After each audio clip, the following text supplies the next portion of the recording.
Hola a todos, bienvenidos al podcast de Dos Teólogos y Medio. Estamos muy contentos porque estamos continuando lo que hemos venido platicando acerca de la historia de la iglesia y del pensamiento cristiano, y como siempre súper bien acompañados aquí, así que qué gusto tenerte, Paz, ¿cómo estás? Buen día a todos los que nos están escuchando.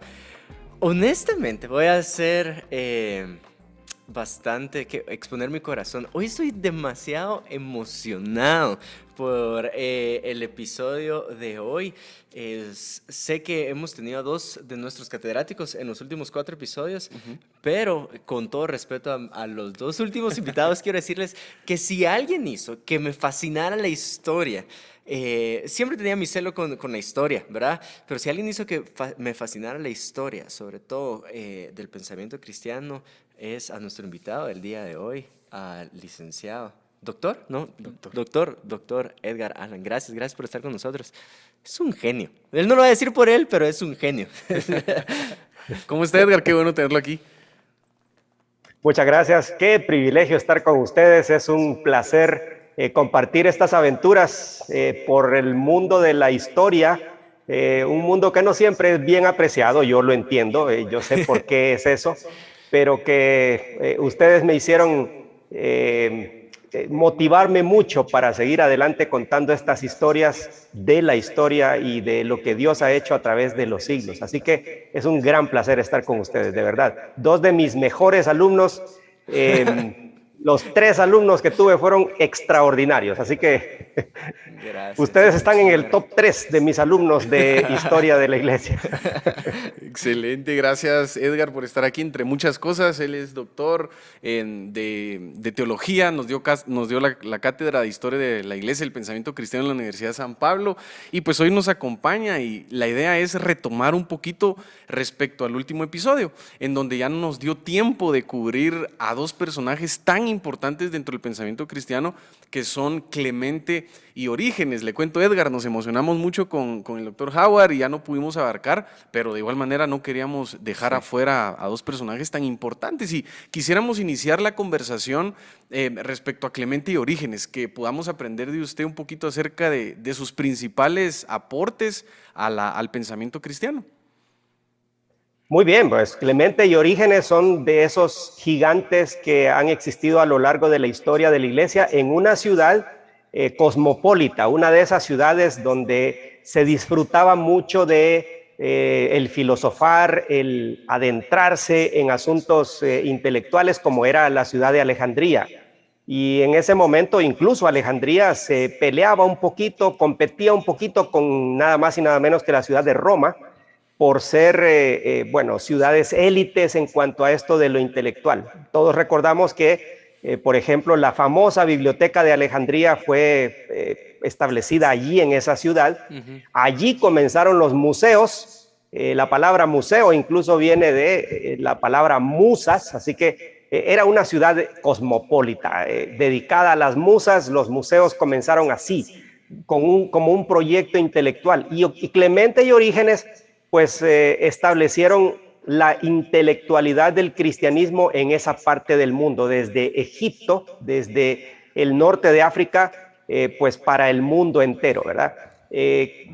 Hay diferencias entre ambos. Clemente fue el maestro de Orígenes. Clemente tuvo un trasfondo pagano, básicamente. No sabemos mucho, no tenemos mucha seguridad en cuanto a muchos detalles de su vida, pero sí sabemos que nació allá por el año más o menos 155 y que murió más o menos a inicios del siglo III.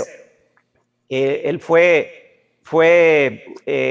llevado a una escuela de filosofía que había ahí en la ciudad de Alejandría, y cuando su maestro, que se llamaba Potino, murió, él quedó a cargo de la escuela.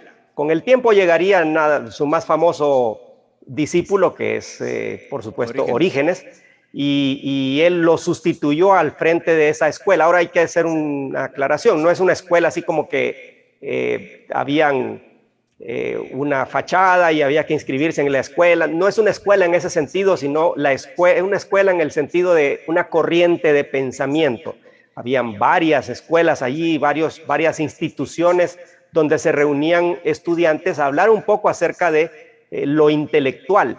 Y lo que se distingue a Clemente y a Orígenes son dos o tres cosas. En primer lugar, su deseo de afirmar que la fe cristiana sí tenía un fuerte fundamento intelectual, enfrentados principalmente a una de las corrientes más importantes en los primeros 200 o 300 años de historia de la iglesia, que fueron los gnósticos. Todavía el movimiento gnóstico existe, pero en ese tiempo era mucho más importante que ahora, mucho más fuerte. Se había metido incluso en la iglesia y era muy popular entre mucha gente porque ofrecía llegar a alturas intelectuales como nadie más lo había prometido antes. Y muchos cristianos se veían entonces bastante atraídos a las ideas de los gnósticos. Clemente y Orígenes, por el contrario, tratan de decir que no es a través de conocimientos secretos que uno va a llegar a alturas intelectuales, sino que lo va a hacer mediante el logos. Y esta es una de las características de tanto de Clemente como de Orígenes, decir que el logos, es decir, la segunda persona de la Trinidad, Jesucristo, un término logos que los filósofos griegos conocían, así que desde la época de Justino Mártir ya se estaba utilizando ese término para decir la fe cristiana es una fe intelectual. Clemente tiene tres obras principales y en esas tres obras él trata de decir qué es lo que hace Cristo, y sus tres obras que son, la primera es exhortaciones a los griegos. Allí dice el logos nos exhorta a buscar el camino de la salvación, el camino verdadero.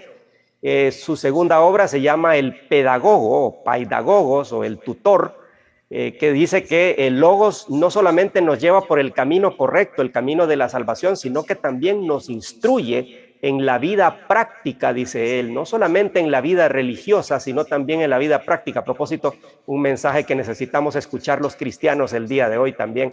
Sí. Y la tercera obra que quedó inconclusa se llama Stromata, que significa algo así como tapices, algunos lo han traducido como miscelánea, donde él dice que no solamente el logos nos lleva por el camino correcto, no solamente nos instruye, sino que también nos da luz para que en todos los días podamos hacer la voluntad de Dios. Sin duda, Clemente es un gigante. Esa es una de las cosas que los caracteriza. Por un lado, lo intelectual; en segundo lugar, entonces el tema del logos; y en tercer lugar, la interpretación alegórica del texto. Tanto él como Orígenes, y más su discípulo Orígenes, pues llevan adelante esta interpretación de la Biblia. Ellos dicen que la Biblia tiene un sentido literal, pero en realidad lo más importante es el sentido oculto, el sentido secundario, el sentido alegórico. Entonces todas las cosas tienen un símbolo.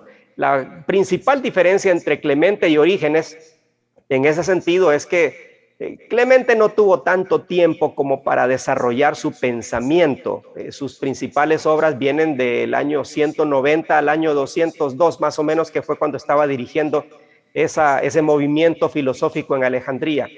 Mientras que Orígenes fue mucho más prolífico. Nos han llegado unas 800 obras de Orígenes, y algunos hablan de que sus escritos alcanzan los 5 o 6 mil volúmenes. No sabemos si es una exageración, pero la verdad es que Orígenes es quizás el personaje de la iglesia que más escribió en toda la historia. Y claro, siguió con las ideas alegóricas del texto y llevó adelante. Orígenes, desde Alejandría, básicamente, pues dominó la escena junto con Agustín de Hipona. Muchas de las controversias teológicas que vienen después vienen por las ideas de Orígenes principalmente. Y Orígenes, quizás aparte de lo alegórico de su interpretación del texto, se recuerda principalmente por la idea que tenía acerca de Jesús. Jesús está subordinado al Padre, y en algunos momentos se le ha acusado, no sé qué tan justamente, de decir que Jesús no era Dios. Yo creo que no llegó a decir eso. Él sí afirmó la deidad de Cristo, pero sí dijo que Jesús se somete al Padre, y algunos lo han acusado por eso de una herejía que se llama subordinacionismo.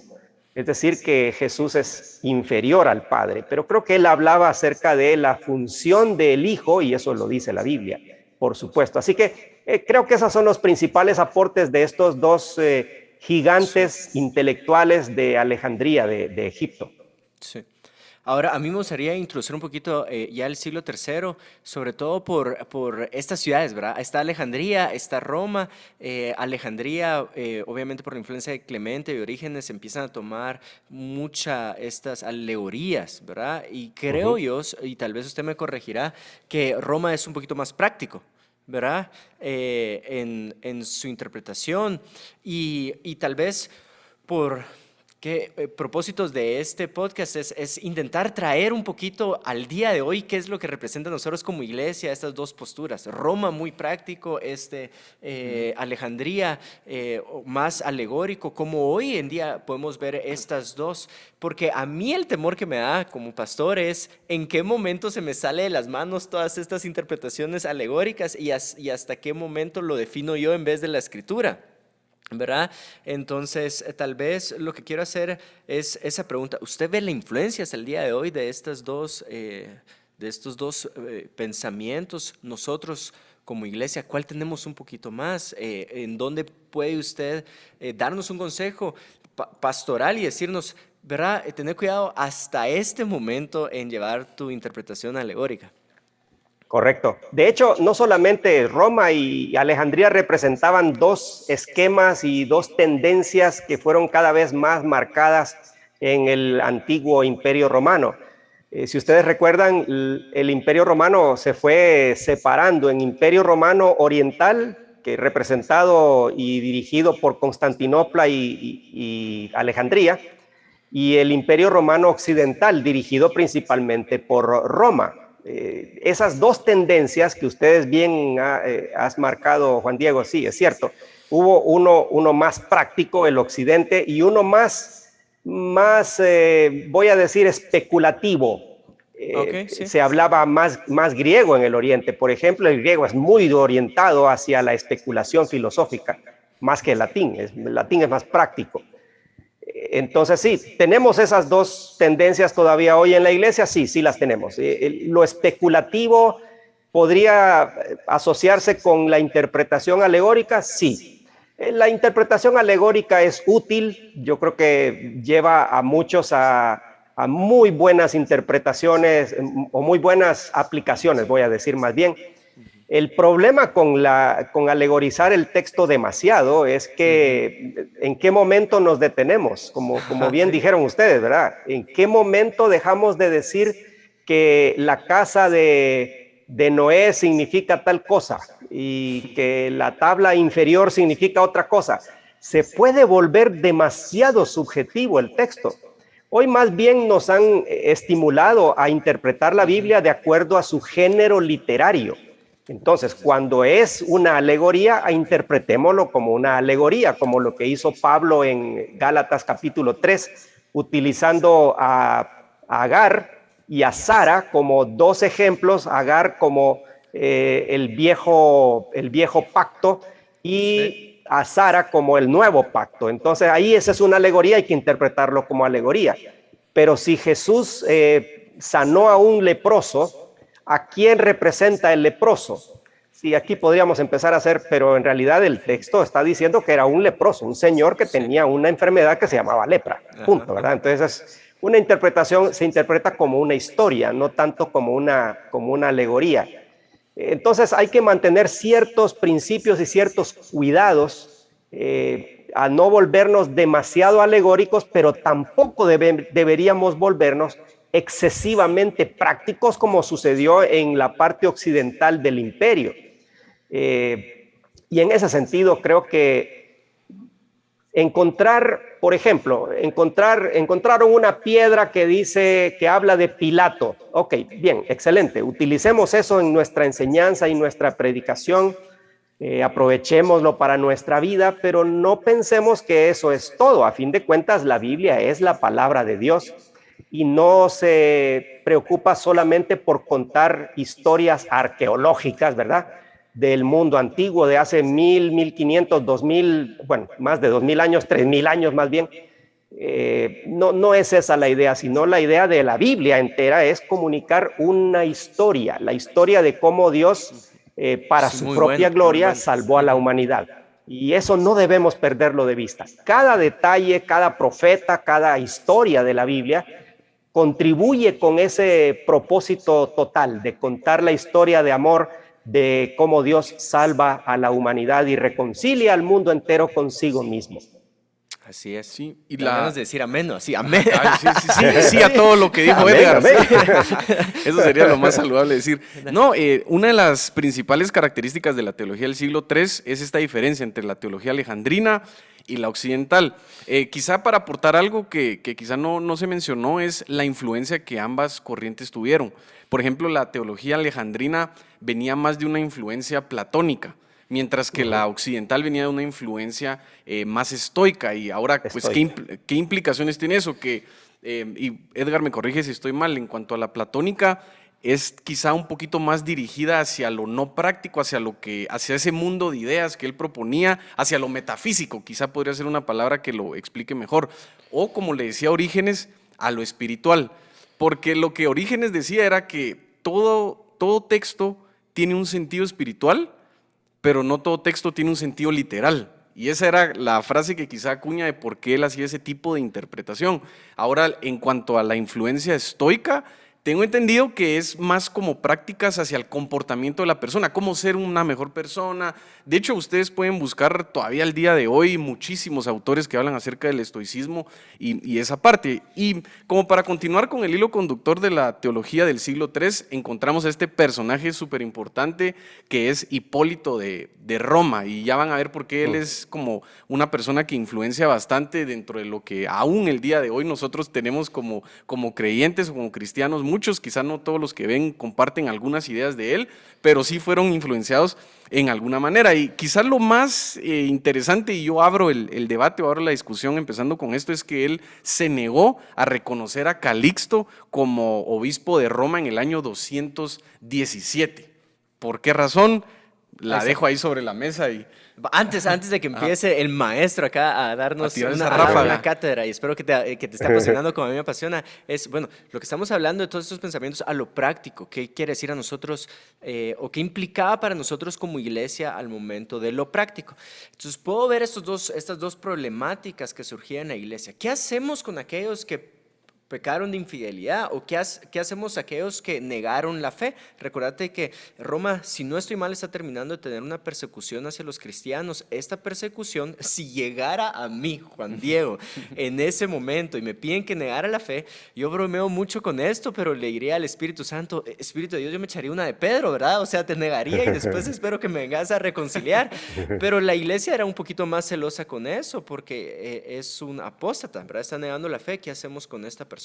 ¿O qué hacemos con aquel que después de bautizarse igual cometió alguna infidelidad? ¿Qué hacemos en lo práctico? Y aquí es donde se levantan estos dos personajes, donde Hipólito tenía una postura con una rigidez moral, y Calixto tenía rescatémoslo, esta gracia generosa de parte de Jesús que la podemos ver, y pum, acá empieza todo este debate de ideas y de prácticas, ¿verdad? Bueno, en el caso de Hipólito, él sí creía que se podía perdonar ciertas cosas, pero no todas. Él hacía, por ejemplo... Él propuso penitencias también, si no estoy mal, ¿no? Las penitencias eran una práctica que se estaban dando en la iglesia y él las reforzó, por supuesto. La idea penitencial ya estaba bien metida en la iglesia, el hecho de hacer penitencias, de cumplir ciertos castigos para expiar los pecados. Pero en el caso de Hipólito, él decía, por ejemplo, que ni la fornicación, ni el homicidio, ni la apostasía debían ser perdonados. Y en ese sentido se enfrenta directamente con Calixto, es cierto. Y por ahí estaba Ceferino también, que estaba como obispo de Roma. Ahora sabemos que el obispo de Roma llegaría a triunfar en todo eso. De hecho, él es el antecesor del actual papa, digamos, en la Iglesia Católica, según la Iglesia Católica, ¿verdad? Pero en ese sentido, Hipólito sí se enfrenta con ellos y hay un enfrentamiento entre las dos ideas, ¿verdad? ¿Qué hacemos con los que qué hacemos con los que han fallado? Si ustedes recuerdan, en el tiempo, sobre todo en el segundo siglo y un poco en el tercero también, el Imperio Romano requería que las personas consiguieran un certificado que dijera que habían sacrificado al emperador, es decir, que habían reconocido al emperador como Dios. Muchos cristianos entonces lo que hacían, y esto no es que esté bien, pero esto es lo que hacían, como bien dijo Juan Diego, esto es tal vez lo que haríamos nosotros también, buscar un amigo, mira, ¿me puedes conseguir uno de esos certificados? Ah, sí, sí, claro, yo te lo consigo, ¿verdad? Sí. Y entonces, claro, uno diría ahí, sí, pero ahí hubo mentira, tal vez hasta soborno. ¿Cómo hacemos con eso al final? ¿Y no, te escondiste, no te enfrentaste a la persecución por tu fe? ¿Cómo hacemos después de eso? Y las ideas de Hipólito, que eran ideas sumamente rigoristas en ese sentido, pues vienen a detener un poco todo este asunto. Al final él decía que algunos pecados se podían expiar por medio de penitencias, pero esas penitencias debían seguir el resto de la vida y se le debía recibir en el seno de la iglesia hasta que estuviera en su lecho de muerte. Era bastante duro esta decisión. Y en ese sentido, creo que esas dos ideas todavía existen el día de hoy. ¿Cómo hacemos con fuertes las personas? ¿Dónde hay gracia? ¿Hasta dónde llega la gracia y hasta dónde llega nuestro rigor? Unas personas hoy están hablando acerca de tener un amor firme. Bueno, esas dos frases están muy bien. A mí me encanta esa frase de el amor firme, pero ¿hasta dónde llegamos con la firmeza y hasta dónde llegamos con el amor, verdad?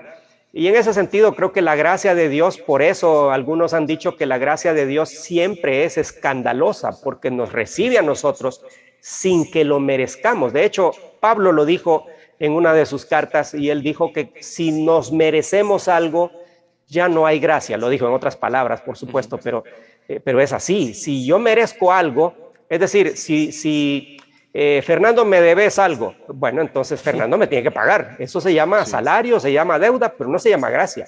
Cuando Fernando me pague, entonces simplemente está cumpliendo con lo que él debe hacer. Entonces, en el momento en el que nosotros decimos, yo debo hacer tal cosa, por ejemplo, yo debo orar, sí, por supuesto que es un deber, pero al mismo tiempo, entrar nada menos y nada más que al trono de la gracia, como dice Hebreos, sin ningún impedimento, es una cuestión de la gracia de Dios. ¿Debo hacerlo? Sí, pero lo hago por gracia. Por la gracia del mismo Dios que me está dando la oportunidad de entrar nada menos que a su presencia. Y entender esa diferencia, creo que, y mantener ese balance, creo que nos va a permitir saber cómo perdonar. Y por eso dice los evangelios, el que ama mucho es porque se le perdonó bastante, o al que se le perdona mucho, ama mucho. Y en ese sentido, así es como se entiende la gracia de Dios. Y yo les pregunto a ustedes más bien, ¿qué haríamos con una persona que niega el cristianismo el día de hoy? ¿Qué haríamos con esa persona? Y tendríamos, creo yo, un dilema parecido al que tuvo la iglesia en este siglo tercero, ¿verdad? ¿Los recibimos así nomás o una decisión que tomó la iglesia fue, ok, recibámoslo, pero cuando haya una nueva persecución, entonces los ponemos al frente de batalla para que mueran por su fe? Y de nuevo suena eso sumamente estricto, ¿verdad? Sí, yo no sé si haríamos eso hoy. Correcto, sí. Y en ese sentido creo que debemos mantener ese balance entre amor y rigor. Y para conocer un poquito los argumentos de Calixto, porque obviamente los de Hipólito son muy obvios, el celo de mantener la pureza dentro de la iglesia y mantener esa moral y esos estándares del cristianismo. Pero el argumento que utilizaba Calixto es bien interesante, era con las escrituras. Y lo que yo quiero resaltar es que siendo él, digámoslo así, de la escuela de la teología occidental, utiliza un recurso alegórico. Y eso es lo que me parece interesante, porque él utiliza la parábola del trigo y de la cizaña, el cual pues entendemos que es una parábola, entonces sí se le puede extraer el aprendizaje alegórico, pero la otra que utiliza es la historia de Noé.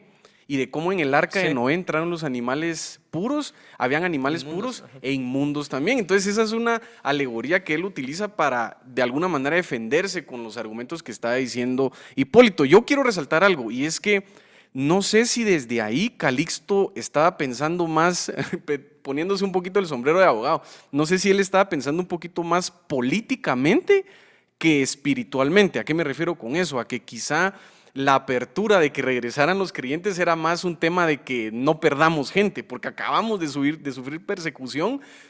Podríamos mejor recibir a la gente en lugar de estarla perdiendo. Y la razón por la que digo esto es porque más adelante, verdad que ya lo vamos a ver en el siguiente episodio, quizá lo abordamos un poco en este, ya vamos a ver cómo ya empieza a entrar este tema de ya pensar las cosas más desde un punto de vista político, que no necesariamente espiritual.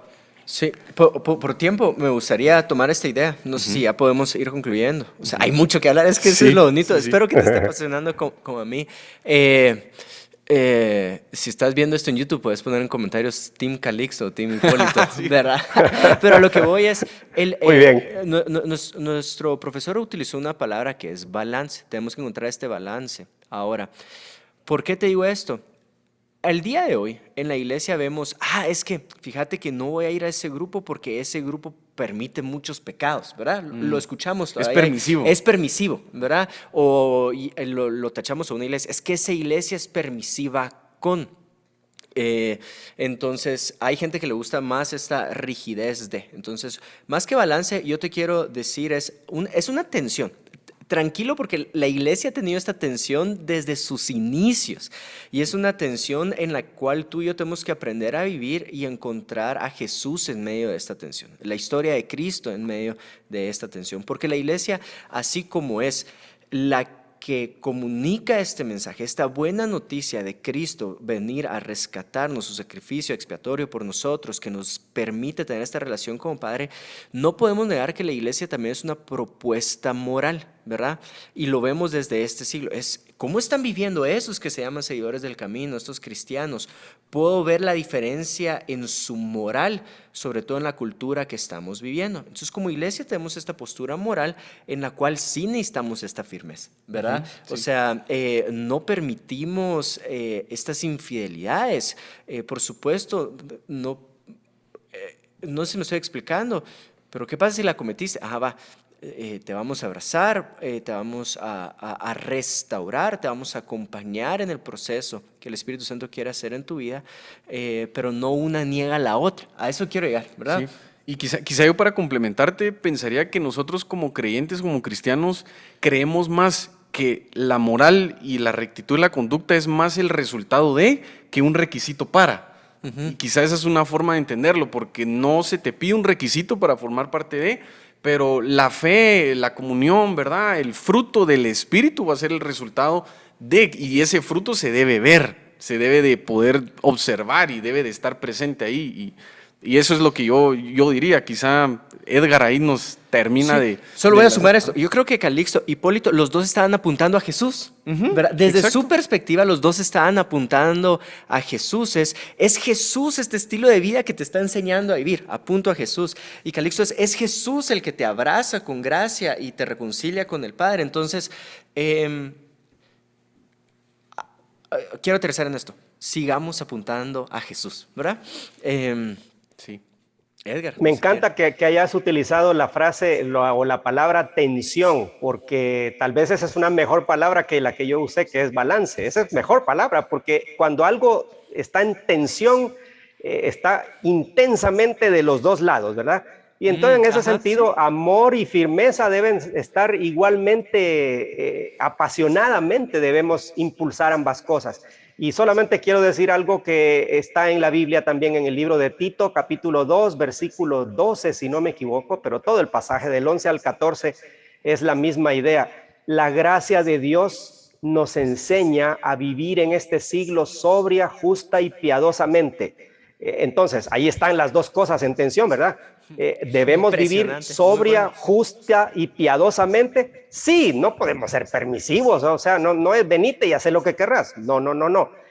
Pero igual, no lo hagas según tus propias fuerzas, hazlo según la gracia de Dios. Me encanta ese texto y una vez lo prediqué y le puse como título: la gracia de Dios es mi maestra, es la que me enseña a vivir, es por gracia. Ojo, las reglas son buenas, y quiero decirlo aquí públicamente, esto está siendo grabado, ¿verdad?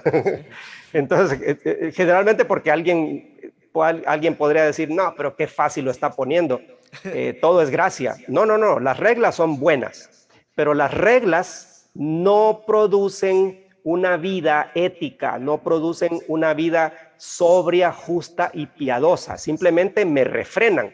Pero la gracia de Dios es la que me enseña, y ahí está esa tensión, muy buena tensión dinámica entre el amor, la gracia de Dios, y el rigor, la firmeza y la disciplina de una vida que agrada a Dios. Y yo me recordé ahorita de lo que escribe Pablo, de esfuérzate en la gracia. Así que también tenemos ahí en las Escrituras, encontramos un poquito cómo incluso ellos juegan con esa tensión. Eso es todo por este episodio, pero no se queden, se va rapidísimo, y no se queden tristes, porque vamos a tener en el próximo episodio también al doctor Edgar, así que no se lo pueden perder. Si no han chequeado los episodios anteriores, vayan a verlos, así van con nosotros en el hilo conductor de lo que estamos hablando. Ha sido un gusto compartir con ustedes, nos vemos en el próximo.